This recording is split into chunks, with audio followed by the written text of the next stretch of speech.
అందుకే ఈరోజు నేను చెప్తా ఉన్నా, ఈరోజు రాష్ట్ర పరిస్థితి చూస్తే రాష్ట్రం ఒక సెనైలైనటువంటి వ్యక్తి చంద్రబాబు నాయుడు చేతుల్లో ఈరోజు ప్రతి ఒక్కరూ ప్రజలందరూ కూడా అభద్రతాభావంతో అభివృద్ధి లేక సంక్షేమ పథకాలు లేక కుంగి కృషించిపోతున్నటువంటి ఈరోజు ఆంధ్ర రాష్ట్రాన్ని ఒక్కసారి కానీ చూస్తే నాకే ఏం చేయాలో పాలుపోవట్లేదు, మా నాయకుడికి ఏం చేయాలో పాలుపోవట్లేదు.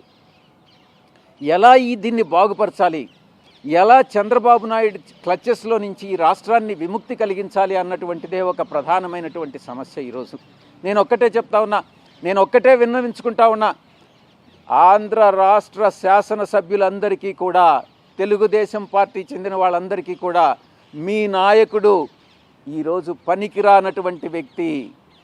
అడ్మినిస్ట్రేషన్ అన్నటువంటిది మీ నాయకుడికి తెలియదు. మీ నాయకుడికి తన క్యాస్ట్ తప్ప మిగతా ఎవ్వరు కూడా అతని అభ్యున్నతి కానీ ప్రజల అభ్యున్నతి పట్టదు. మీ నాయకుడి నిర్ణయాలన్నీ కూడా తప్పు అని శాసనసభ్యులకి చెప్తా ఉన్నాను. ఈరోజు ఆ తెలుగుదేశం పార్టీ శాసనసభ్యులందరికీ కూడా నేను చేతులు జోడించి నమస్కరించి ఒక్కటే విన్నవించుకుంటా ఉన్నా, మీ నాయకుడిని మార్చండి, రాష్ట్రాన్ని ఆయన క్లచెస్ నుంచి విడదీయండి. రాష్ట్రాన్ని బాగు చేయాలి అని అంటే మీ నాయకుడు ఉండాలి. మీ నాయకుడు కొడుకు నారా లోకేష్ కూడా అడ్మినిస్ట్రేటర్ కాదు. అతను ఈరోజు most inefficient, most ineffective person ఎవరైనా ఉన్నారు అని అంటే అది నారా లోకేష్ మాత్రమే. తీసుకునే నిర్ణయాలన్నీ కూడా నారా లోకేష్ తప్పుడు నిర్ణయాలు తీసుకుంటున్నారు.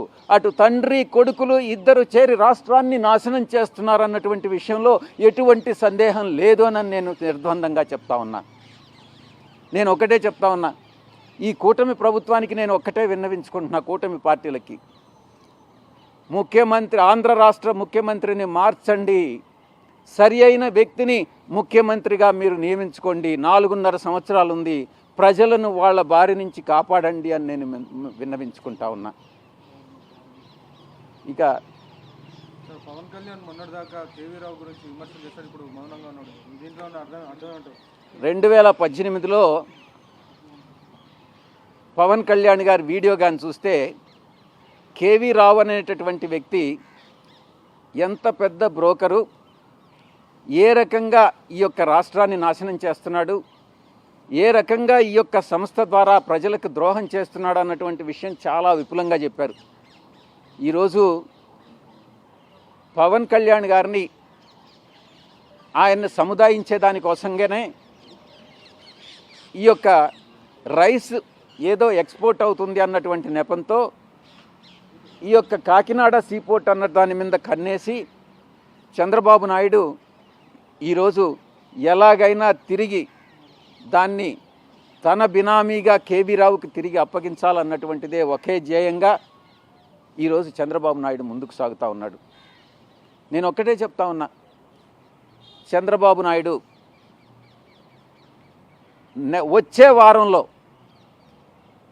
వారంలో మీ పైన, చంద్రబాబు నాయుడు పైన, కేవీ రావు పైన హైకోర్టులో డిఫమేషన్ కేసు నాకెక్కడైతే నా మీద ఎక్కడైతే ఒక పార్లమెంటు సభ్యుడిగా ఈరోజు నేను ఎక్కడికి వెళ్ళేటటువంటి అవకాశం లేదు, వెళ్ళను కూడా. చంద్రబాబు నాయుడు వెళ్ళమన్నా కూడా వెళ్ళను కూడా. అలాంటి వ్యక్తిని నా మీద లుకౌట్ నోటీస్ ఇవ్వాల్సినటువంటి అవసరం ఏముంది? తనకు బుద్ధి మందగించింది అని నేను అందుకనే చెప్తా ఉన్నా. నా పైన 21 కేసులు ఉన్నాయి. నేను ఎక్కడికైనా విదేశాలకు వెళ్ళాలంటే సిబిఐ కోర్టు హైదరాబాద్ పర్మిషన్ కావాలి.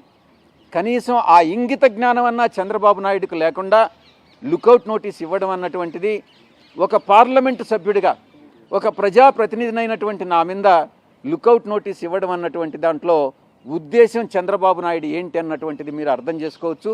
ఈ విషయం మీద ఈ లుకౌట్ నోటీస్ ఇవ్వడంలో ఒక అల్టీరియర్ మోటివ్ ఉంది.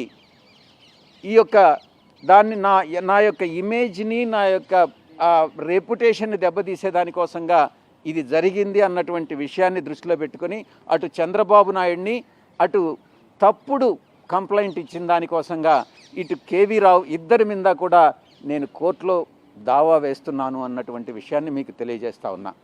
ఈ యొక్క కేసు పెట్టారు కాబట్టి ఎఫ్ఐఆర్ ఛార్జ్ షీట్ ఫైల్ చేసిన తర్వాత అంతా కూడా కంప్లీట్ అయిన తర్వాత మేము నిర్దోషులుగా బయటపడిన తర్వాత చంద్రబాబు నాయుడు పైన మెలేసియస్ ప్రాసిక్యూషన్ కింద చంద్రబాబు నాయుడు మీద కేసు పెట్టి అతన్ని అప్రాప్రియేట్గా లీగల్ రెమెడీస్ అన్నీ కూడా తీసుకుంటాము అన్నటువంటి విషయాన్ని కూడా నేను తెలియజేసుకుంటా ఉన్నా. పవన్ కళ్యాణ్ సహకరిస్తున్నాడు సార్ చంద్రబాబు కుట్రలకి. అప్పట్లో కేవీ రావుని తిట్టాడు, మళ్ళీ ఇప్పుడు సైలెంట్.